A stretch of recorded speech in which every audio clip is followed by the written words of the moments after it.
Page 121 to 141. So there it is. And put the link in. Will do. Would you have the link? Mhm. And what's the topic? Second, I'm pulling it up. Ron, what's the topic? Sanity, I believe. Sanity, that's right. The name of the book is what? As Bill As says. Bill sees it. Type it in there, boys. Will As do. Bill sees it. What are you laughing at, Preston? You're a sorry sight for sad eyes. It's sanity.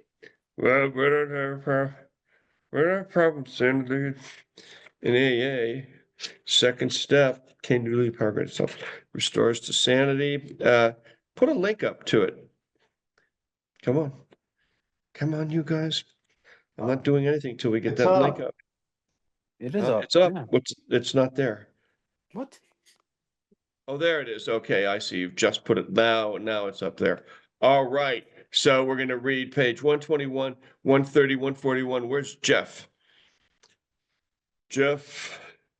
Is Jeff here? He's not here.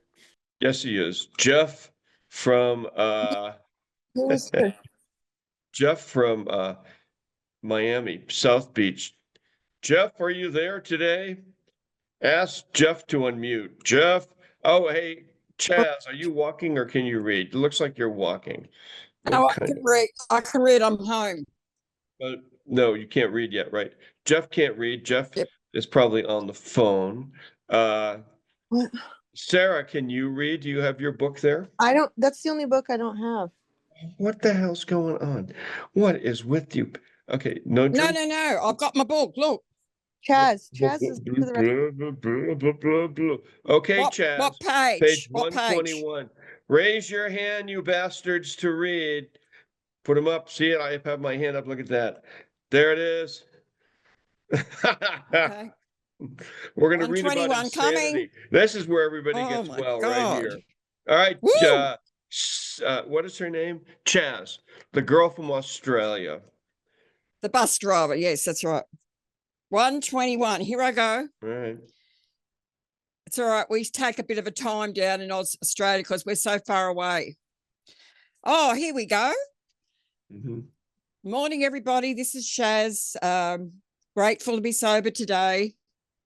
This is from As Bill Sees It, page 121. We are not fighting.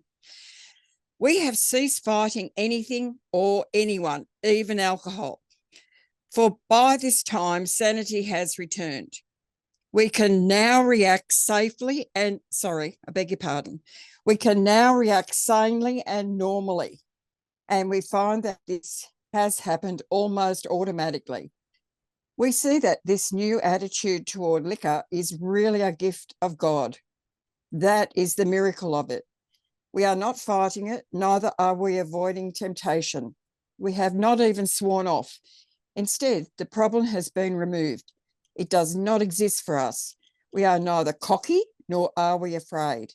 That is how we react so long as we keep in fit spiritual condition. Thanks, Big Daddy, for letting me share. All right. And then Preston, you're next, which is page 130, right? Yeah. Right. Yeah. Preston, I'm an alcoholic. Let's see. Our problem centers in the mind. We know that as long as the alcoholic keeps away from drink, he usually reacts much like other men. We are equally positive that once he takes any alcohol, whatever, into his system, something happens in both the bodily and the mental sense, which makes it virtually impossible for him to stop. The experience of any alcoholic will abundantly confirm this. These observations would be academic and pointless if our friend never took the first drink, thereby setting the terrible cycle in motion. Therefore, the main problem of the alcoholic centers in his mind rather than in his body. Big Book, page 22, 23. Thank you. Who else wants to read that hasn't read before? Let me see. What about, hey, Jeff, are you in a reading kind of mood or have you had too much fun at spring break? Jeff, alcoholic. I'd love to read. I'm on page 30. What's the next page? It's page 141. Okay, coming up. As Bill Sees It. That's I a got it. AA book. Yeah. I got the big book, one of the original old ones here. Okay, page 141, Restore Us to Sanity. Jeff Alcoholic, South Florida. For indeed, restore us to sanity. For indeed, we are the practice. Indeed, few indeed are the practicing alcoholics who have any idea how irrational they are, or, seeing their irrationality, can bear to face it. For example, some will be willing to term themselves problem drinkers, but cannot endure the suggestion that they are in fact mentally ill. They are abetted in this blindness by a world which does not understand the difference between sane drinking and alcoholism. Sanity is defined as soundness of mind. Yet no alcoholic, soberly analyzing his destructive behavior, whether the destruction fell on the dining room furniture or on his own moral fiber, can claim soundness of mind for himself. That's from the AA 12 and 12, page 32 and 33. Thank you for letting me read. So let's see here. Let's start with a couple things going on here that we want to start with today. So room 1, we're going to have be the sober up room. Jeff, I'm going to ask you to lead in the sober up room. What we do is we introduce everybody who's new to this meeting, what we do here. So let's move Jeff over to the sober up room. And then a lot of you new guys, we're going to send over. Preston. Okay, let's move Preston to the sober up room. That's room 1. Jeff, move Jeff in there, please. Sam, are you helping? Or where'd Sam go? Did he fall off? There he is. Move Jeff into sober up room. Let's go. Move Preston into the sober up room. Brittany, sober up room. Let's see here. Amber in Texas, sober up room. Walt, sober up room. Steph, sober up room. Paul, sober up room. Wendy, sober up room. Connie, sober up room. La la la la la la la. Let's move. Let's move Rebecca.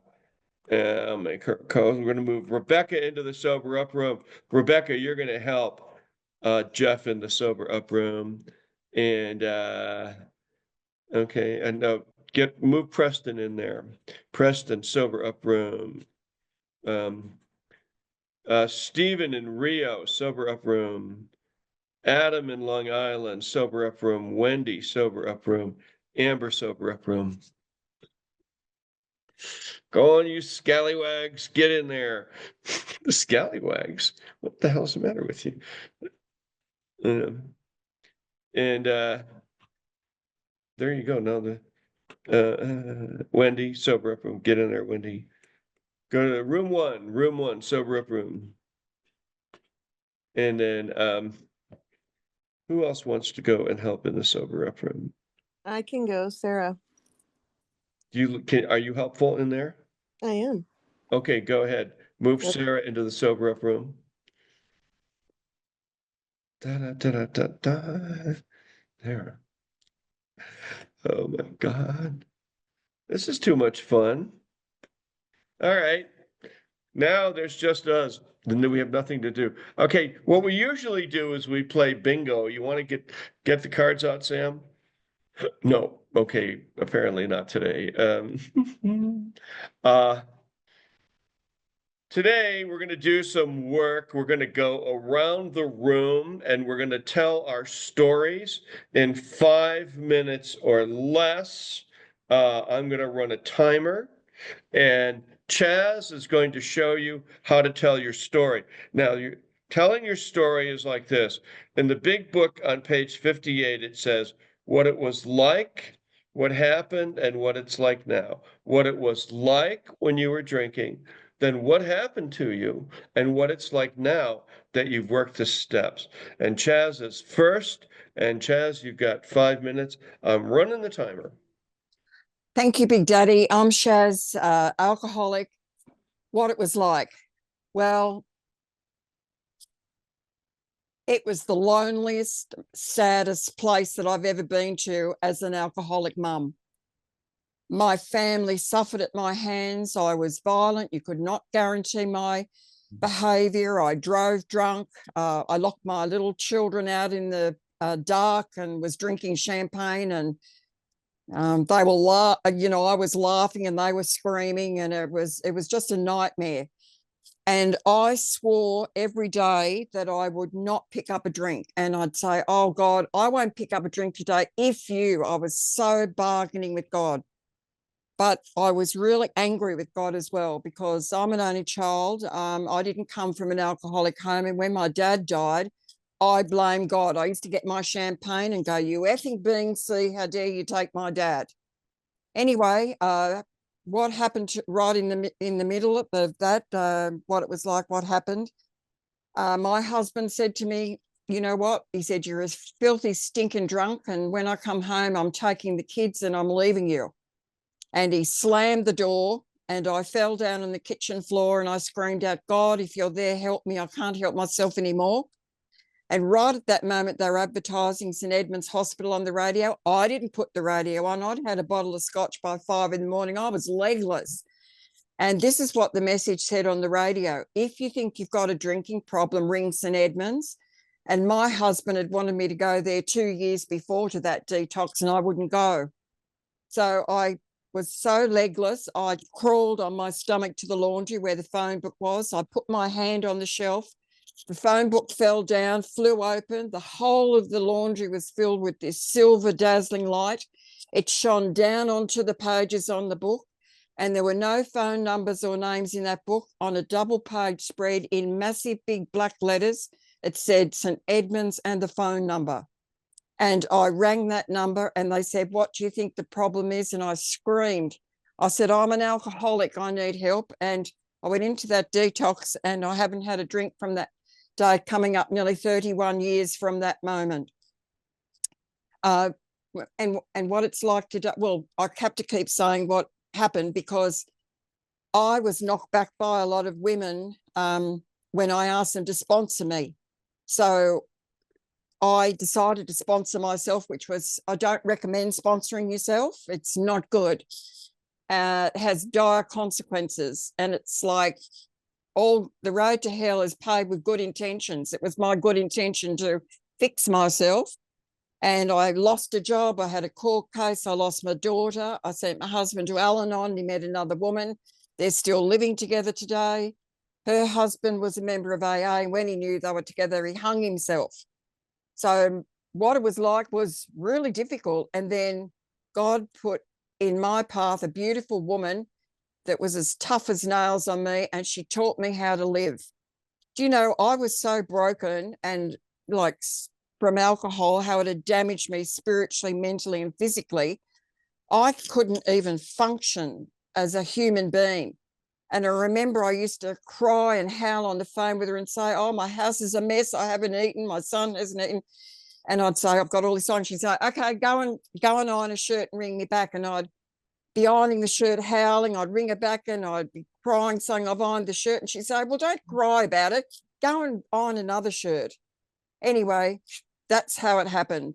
And as the times progressed, I've had, from working the program, I've absolutely had, I've been reborn. I have the most amazing joy in my life. And I have the love of my family back. You know, I mean, my son and daughter at present aren't talking to one another.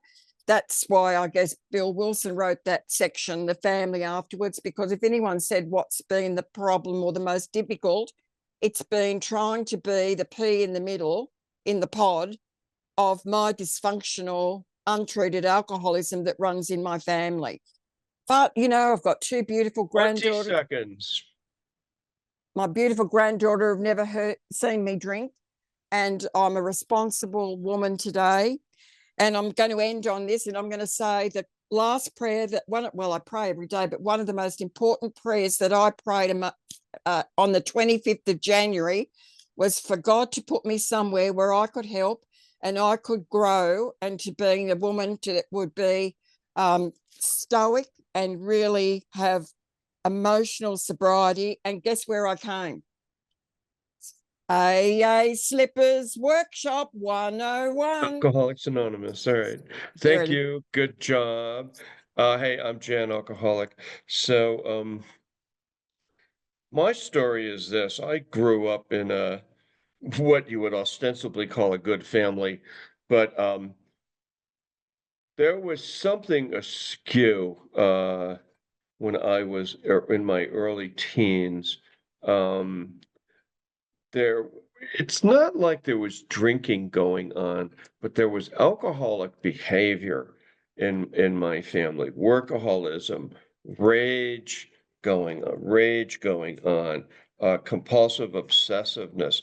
And when had a first drink of alcohol, I was 13 years old, and it was at an eighth grade dance. I left with a friend, and he said, "Well, let's get drunk." And I'm like, "What is that? I've never done it." And then he said, "Well, we went to my house, got a bottle of liquor, and took it outside and drank it. And I immediately liked it. I immediately got sick, but I thought it was pretty hysterical. I was laughing the whole time, and everything was. My sister had taken me to this dance, and then she came and found me and said, "What are you doing here?" And I was hungover for 6 months and swore that I would never drink again. And then what happened after that was uh, I really did not ever want to drink again. But then I started drinking with friends. I think I was like 15 again, and we would drive around in cars and just get in trouble, like stupid stuff. And there was always something going wrong. Um, and finally, by the age of 17, I found myself in my first alcohol treatment center, the Danbury State Mental Hospital in Newtown, Connecticut, in 1965. I was assigned to the alcoholic ward. They had a teen program there. I had no idea what was going on, no idea why I was there, and I had to stay there for 36 days.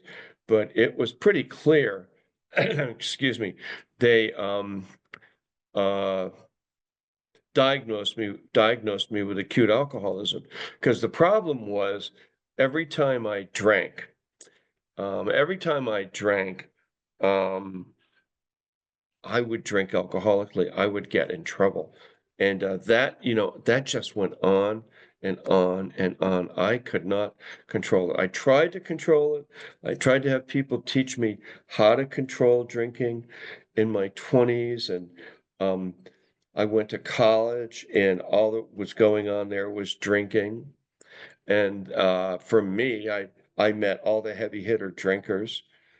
They kept throwing me out of college and letting me back in, and eventually got a really good job when I got out of school, and got married and had a wife and kid, family, and land, and a car, and I lost all of that. I just lost everything. Wife left me a note, said, "You're an idiot. I'm leaving." I was like, "What the heck?" And I then went to some therapy, and they basically said, "You're crazy." And I'm like, "Okay."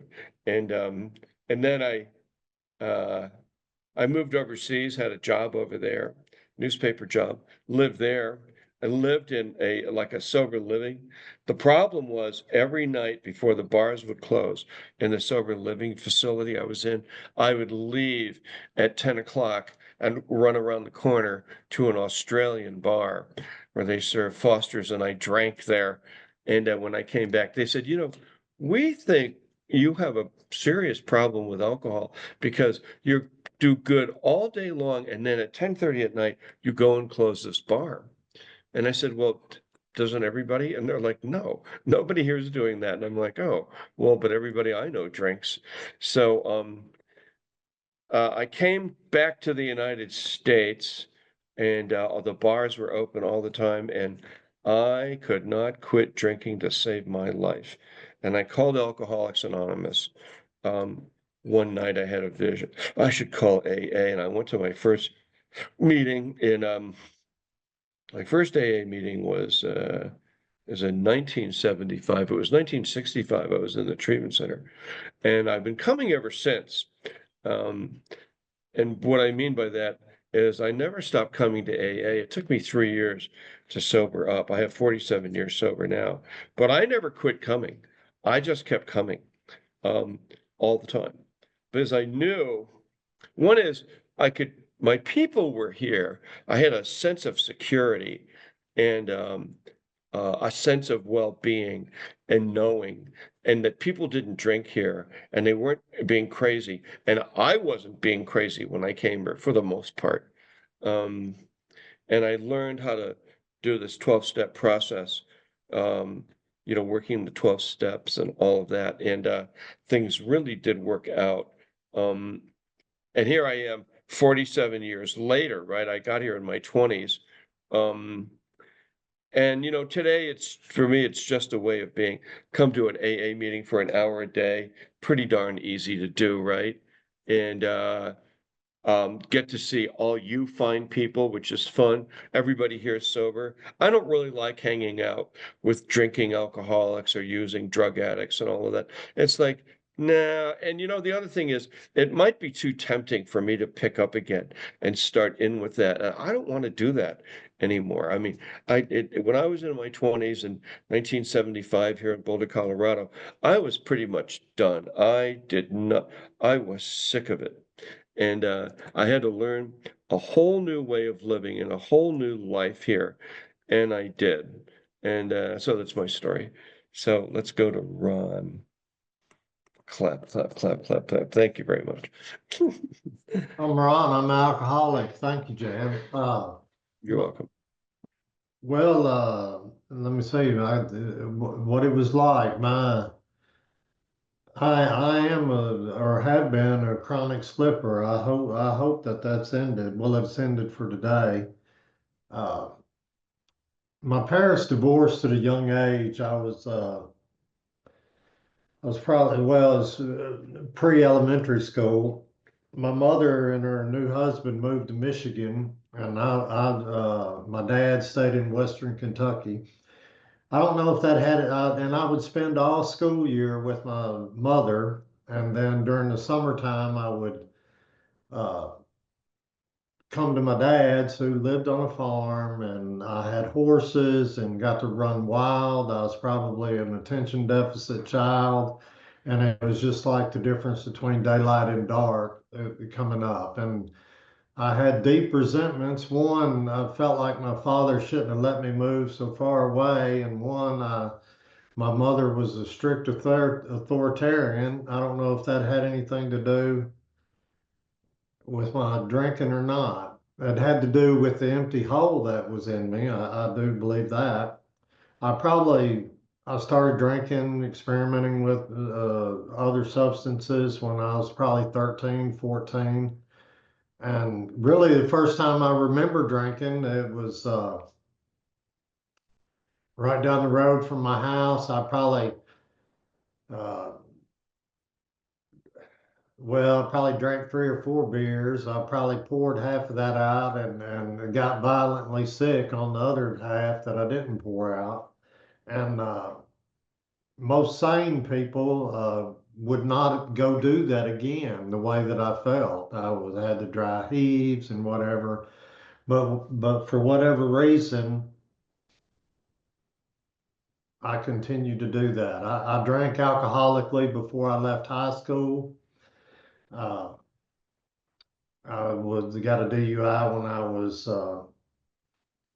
16, 21, and 25. I began my career on that second one. I was fixing to marry my first wife, who I was trying to change myself by marrying a good woman who had 3 children. I was fortunate enough to go to a nice treatment center in Nashville, Vanderbilt University.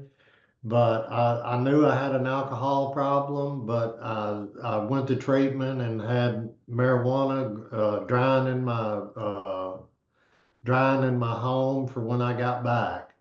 It was, and I think I was sober 30 days, shortly after 30 days when I had my first relapse. Time went on and I treated my untreated alcoholism. I could string together 6 months, few months, and then I ended up in a relapse prevention program at another nice treatment center and stayed 21 days there when insurance companies would pay for that kind of mess. And finally, for whatever reason, I did not drink for a lot of years.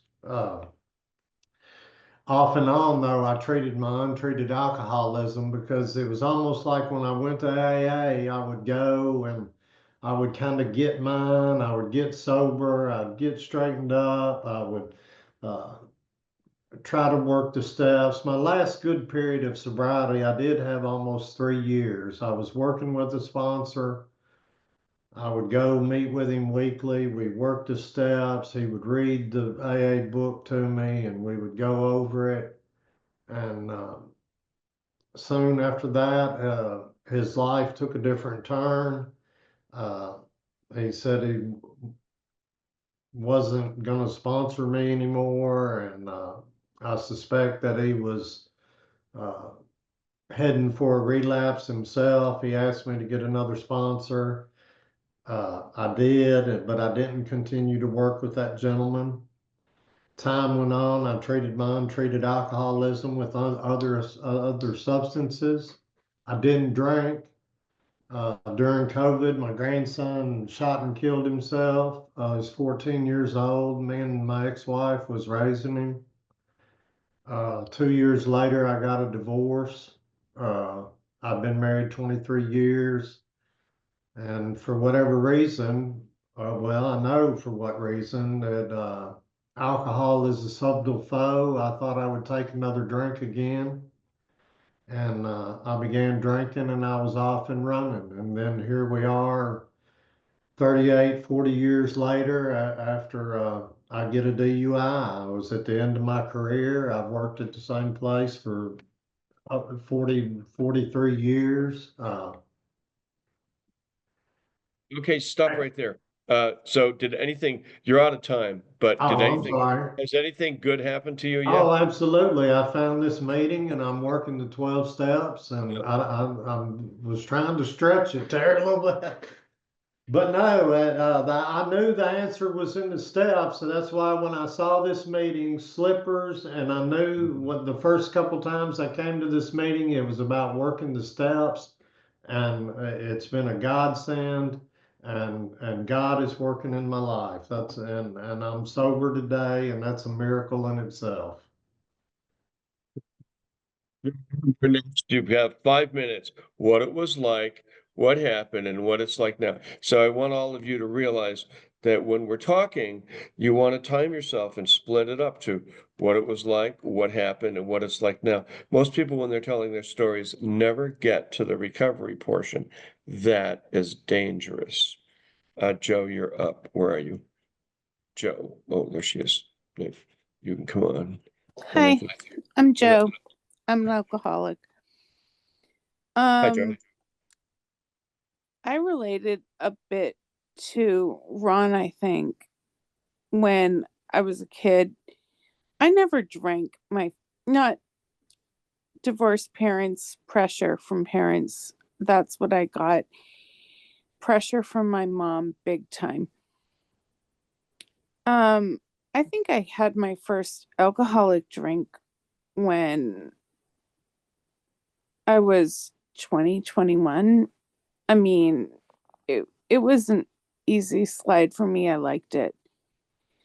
I only want to focus on the last part though, because this last week I had this nasty reaction to pills and nobody believes me.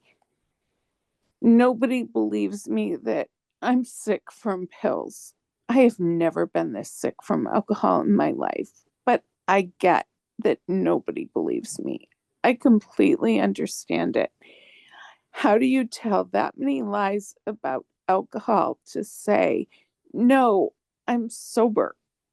I'm just sick all day. It has nothing to do with alcohol. The after is that you've used up everything that you have with everybody else. Nobody trusts anything you have to say. And you're the sickest you've been in a week. If anyone really paid attention in my drinking days, I never made up these stories. Ever. So why would I do it now? But the answer is nobody believes me.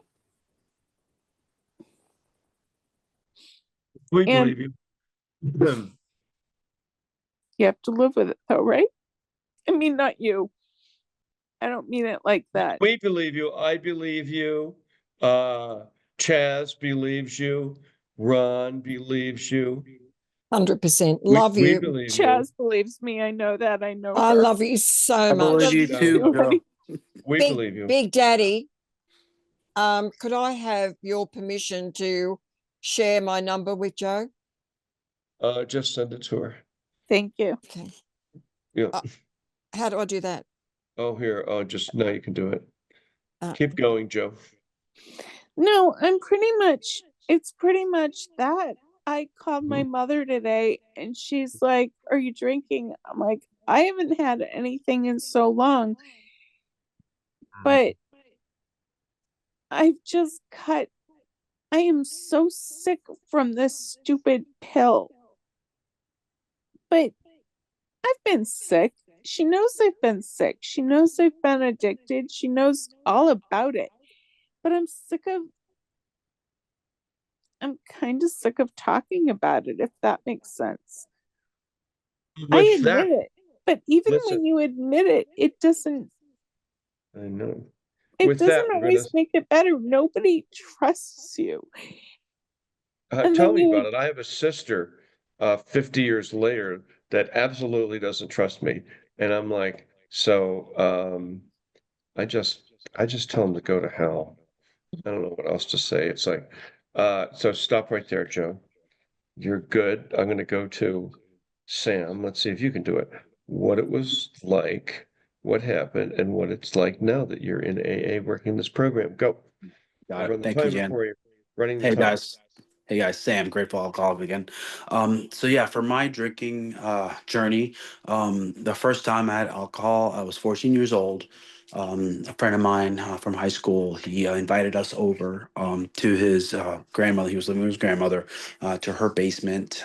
We hung out there, we smoked some weed, and his grandmother was actually the one to bring down alcohol for us. She brought down some beer, and we had a few beers here and there, joking, laughing, etc. Went home. I was really dizzy. I actually walked home, and the whole way home, I was just so anxious. Like I felt like a cop was gonna just come out of nowhere and literally arrest me right there, and that was gonna be it, and my parents were gonna kill me. Fast forward to college. I pledged the fraternity. It was a very scholarly fraternity, so partying and rambunctious behavior wasn't a big theme. But of course, we still had parties. We still, attended like mixers with other sororities and other fraternities. And we obviously had alcohol present. And it led to essentially the beginning of my true career in drinking, where I thought it was the norm. I really did. But everybody drank, everybody partied, everybody, just had fun. And yeah, because everybody around me was doing that, and everybody was productive around me as they were drinking and doing other things. So got through college, graduated, etc. Started a career at the same university actually, and I would say I was mostly in not control, but I was drinking on the side, but I was being productive. So today I would say I'm I was a functional alcoholic, if you will. So I would drink with friends. I would drink at events or functions, conferences, etc. But I wasn't drinking by myself, so I didn't consider myself. I didn't think I had a problem. Obviously, I do.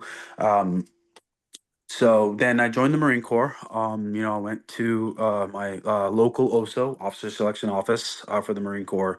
And, 18 months after that initial introduction to the Officer Selection Officer, I reported to Quantico and Virginia, went through, OCS, which to this day, and I'm pretty sure every Marine alive will say is the probably toughest, most mentally draining, most physically exhausting management class you could conduct. I graduated OCS, went to TBS, the basic school. During that time, I can proudly say I did not have a drink, did not have a drop of alcohol, because guess what? I couldn't. And it was almost like a military induced rehab. So, and that lasted for about 10 months. I did not have a drop of alcohol for 10 months. And then TBS graduation came, and guess what we did? We had a field mess, which is essentially like a uniformed. Um, the best way to put it is a uniformed field. Kind of like party, if you will. It was a graduation event, and we started drinking, etc. And I was able to keep it together. Just had a few beers. It wasn't a big deal, but I could tell that the urge was still there to continue drinking. And then went to my MOS school, Law Logistics Officers course in North Carolina. There, I had a lot of freedom, and that's where the trouble started. I went from a very rigorous, very structured, very, hey, this is how life is, and this is your schedule, and you will abide by it, to you're an officer now. You can do whatever you want as long as you report your duty and you're doing what you need to do. So during my free time, what did I do? I went out. I went out with my essentially my dorm mate. And yeah, we went drinking, we went to parties, met so many people, etc. And yeah, I just lost control. I went back on the idea that it was okay to drink as long as other people were drinking. And Now, I'm before going to stop you right there. You have 44 seconds. Get to recovery. I'm getting to it, don't Talk worry, to me. I'm No, watching. do I'm it. You watching. have 44 seconds. Go. So the story concludes with me losing control again, and from that day on, I had become essentially a quote unquote unfunctional alcoholic. 26 seconds. Where sobriety really started was when I first started going to AA. I didn't really get behind the program. A lot of the meetings were about like sharing or a speaker, but nothing to do with the steps. It wasn't until I really started this meeting back in September that I found sobriety, that I found a higher power. And to this day, I really attribute to the fact that I found this meeting and the idea that I found God again to my blessing that I'm not drinking today. And without it, I don't know where I'd be. I'd probably be lost somewhere. I'd probably not have my family anymore because I was getting close to losing my wife, losing my children. And That's thank you it. for the share. Your time is up, and that's why they call me Big Daddy. Okay, what? What the hell? Okay, sorry. It's nothing to do with you. I know that. I'm sorry. Hey, thank you, Sam. Good job. Good job. Good job. Okay, Jason, 5 minutes. What it was like, what happened, and what it's like now. Okay, Jason, alcoholic. This is my first time doing it, so sorry to practice on you guys. But what it was like, so I didn't start drinking really until I was about the age of 21. At that point, it was just a weekend thing, getting together with the friends. And it pretty much stayed a weekend thing probably until about the age of 25. Even before then, the idea started to spread where friends of mine would say, hey, it's already close enough to the weekend, Thursday night, let's buy a bottle of vodka, we'll all split it together. So that had started happening a little bit beforehand, where it was breaking away from the weekends. And then after the age of 25, I started getting into it habitually on a nightly basis. I would drink usually, I guess, you know what they call top bottom or something like that. But, I would usually just drink at night. And if I drank too much, I would just end up in bed going to sleep a little bit early. I wasn't doing anything that caused me to get into trouble. Unfortunately, I wish I had, because that led me down a path for the next 10 years where I was drinking like that most nights of the week, drinking what I considered to be normal, and a lot of those times it wasn't. And on the weekends, I allowed myself to go more than the normal. And after about a decade, so approximately the age of 35, I realized that I have a problem. Even on the nights I had that first time where, I said, I'm not going to drink tonight. And that voice inside your head says, yeah, right, you can't do that. And that really frightened me a lot. And that was like the first time that I became aware that I had gotten myself into this habit. It was like a solid decade of doing it. And from that point, the depression from the alcoholism, the anxiety, not sleeping well at night, everything started to come together. And I was in a very dark place, having suicidal thoughts. I never actually contemplated committing suicide, but I kind of started feeling like I'm living, but I'm just waiting to die. That is my life. I don't have a life anymore. I was pretty much stagnant with my job. I wasn't getting promoted or raises or anything, just doing my regular real estate management thing. And I felt like I was just stuck. And about a year ago, I started on occasion asking God to help me be a more productive human being. That was my general prayer. I felt like I didn't have the answer of how to proceed, what my next step should be. And although I said most of the time my drinking was all right, I'd say on average, once a year, I got into a situation where everyone around me can realize that I had gone too far. And on one of those occasions, which was about 6 weeks ago, I had gone to a blackout state.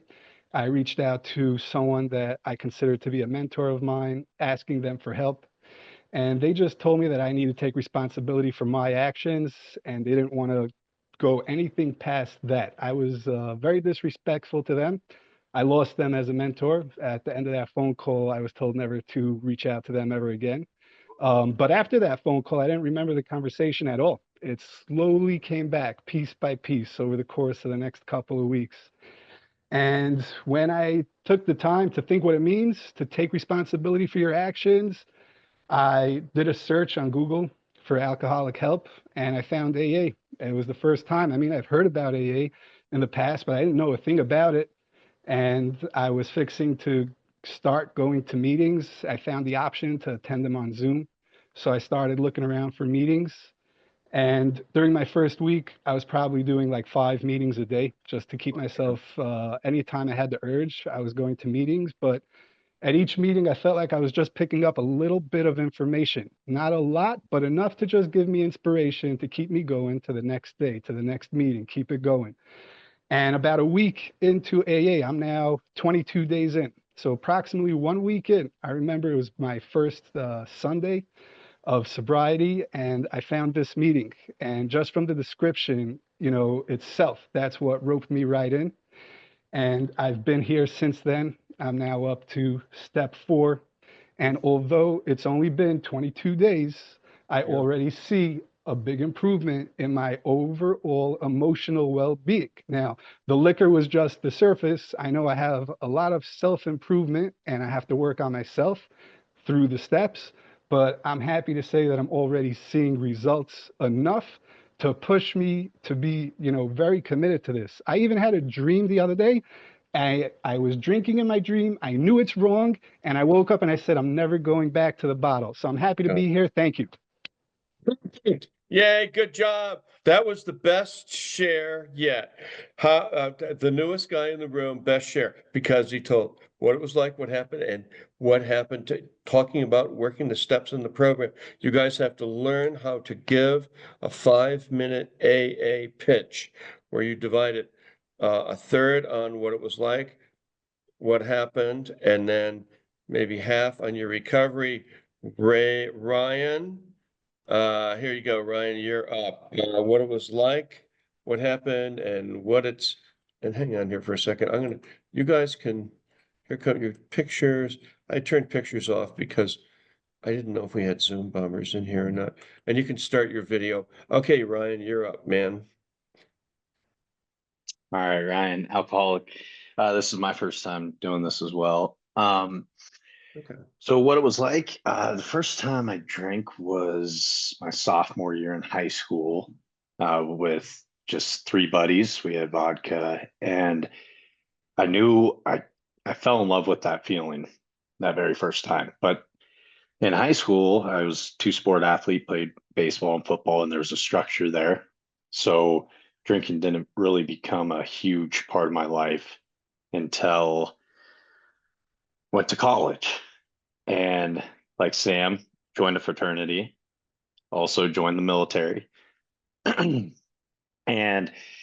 that structure wasn't there. And being in a fraternity, having all the social events and every bar, I went to college in Fort Collins at CSU. And every night of the week, there's dollar beers, uh, and there's always some deal, and everyone was always going out. And I think that was when I first realized, well, everyone's doing it. It's all right, but I'll graduate, and this won't be my daily routine. Um, and then went to basic training after my freshman year of college.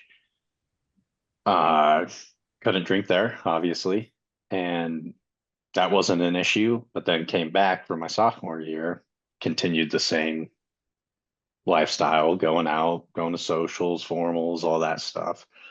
Um, and then that met my wife in college. She was a sorority girl. So that it also led to more get-togethers, more parties, all that. Um, what happened? I realized once graduating college, well, that wanting to drink and socialize didn't go away, and I thought it was more of just wanting to have fun, socialize, have fun with friends, family. Um, Okay, but now it get to became, your 3 minutes. So now get to the what oh, happened part. what happened uh, was basically it just distanced myself from family members and friends. Uh, Having to wake up, not feeling hungover, have a drink or a beer or whatever to feel normal again to go to events. Um, I would become very argumentative and defensive while drinking. And um, my wife and I are separated right now. And what it's like now, since I've been coming here since middle of December, haven't had a drink and feel much better, healthier. Uh, and yeah, I thought it would be, um, I kind of resisted wanting to go to AA. That would be more difficult. But after joining this meeting and going through the steps, currently on step 12, halfway through chapter 7, um, I look forward to it. I look Yeah, forward to coming to we're this like an meeting. easy crew, huh? There's nothing too tough over here. We have a lot of Yeah. fun. We don't drink. We work the program. Yeah. Isn't that true? Yeah. 100%. I know. You see, you and Jason kind of like, in that same sort of place of all right, enough of this. And now what do I need to do in order to get well? So that's a good move and that you're making.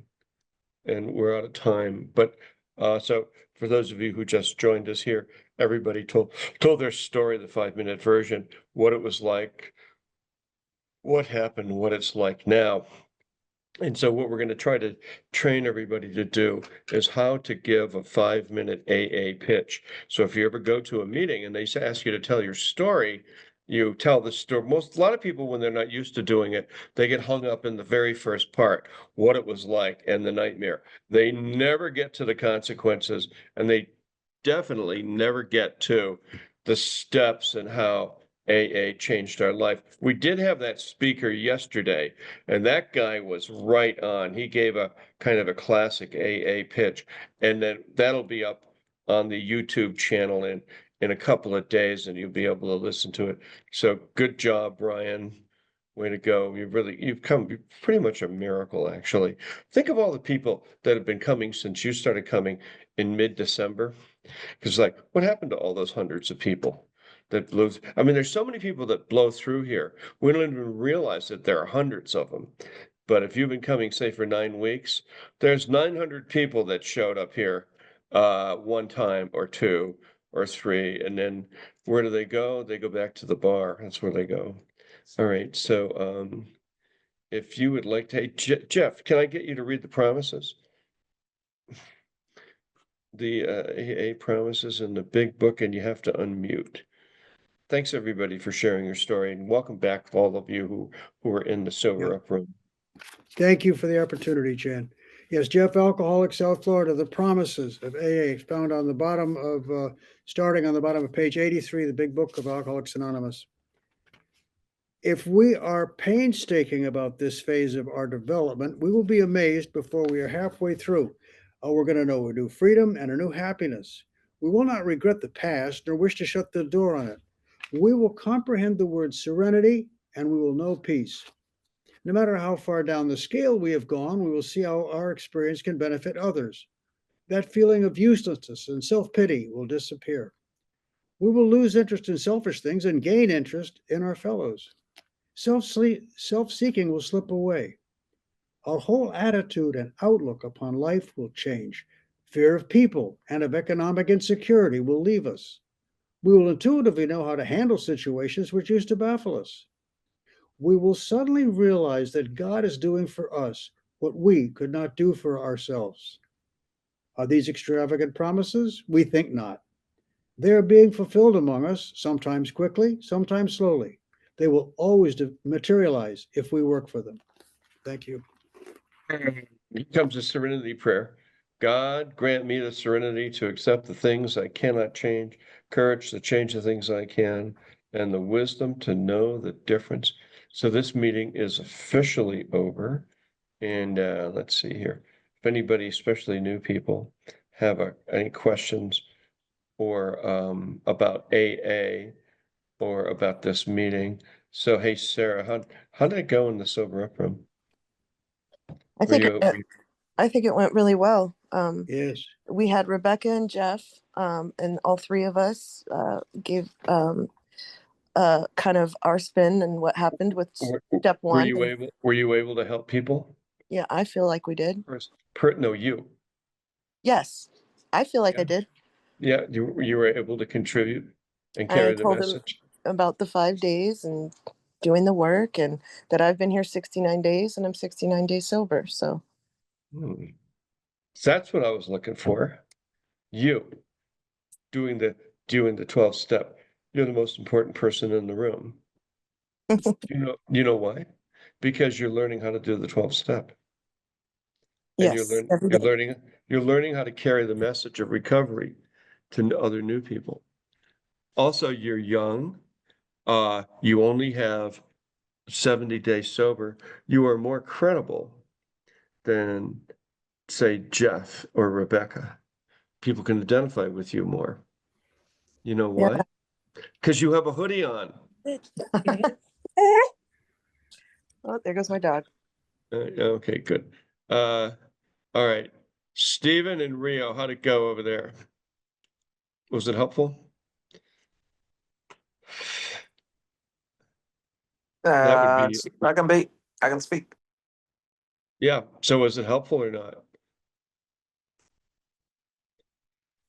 Yeah, no, it was good. I think most importantly in the early days, it's good to just feel noticed because you've gone Listen, through a here's lot of the deal. Show up here for 5 days if you like, and we'll put you to work. Amber in Texas, how did you like the sober up room? I liked the group. Sarah was very informative, and we all just, agreed that we are powerless and our lives had become our lives are If unmanageable. you come here, if you come to this meeting for 5 days, see how you like it, we will put you to work. So this is a class. You realize that, right? Yeah, that's great. That's what I need. Yeah, this is a class. It's AA 101. It's AA University. Most people never come back to the meeting, incidentally. We get 100 new people here a week rather, and nobody ever comes back to do the class or to learn how to do the steps. They just everybody just goes back out and drinks themselves to death. Eric, well, how did you like the meeting today? I see you're in a space helmet. Uh, how you doing, boss? Yep. So how It did you was like all it? right. It was pretty Yeah. cool. Yeah. I've been to other AA meetings before, so I kind of had the gist of it. Well, This here's one the seemed deal. really, This is it a seemed, it class. seemed, It takes you about a month and a half to go through the whole class with us, and we'll teach you the entire 12-step process. Okay, we'll okay. take you from step 1 through step 12. We give reading assignments, we give writing assignments. So come here for 5 days in a row, see how you like it. If you like it, then we'll put you to work. Wendy, same thing with you. How did you like today's meeting? I have one question, Yeah, if I can. 5 days in a row. Is that different times available, or are they all the same time? same bat time, same bat channel.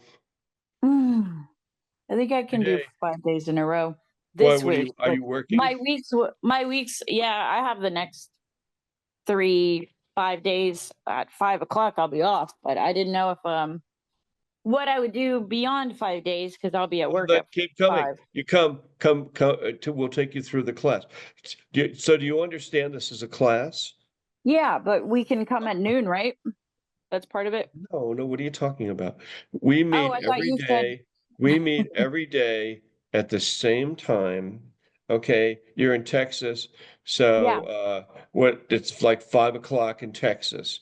Every Mhm. day, same time, same place. Okay, Hey, boss. even though your mind wants it to be some other time, can't do it. You can't. It's called magical thinking. Show up if you can, if you want to. Oh, so that's it. We are so done here.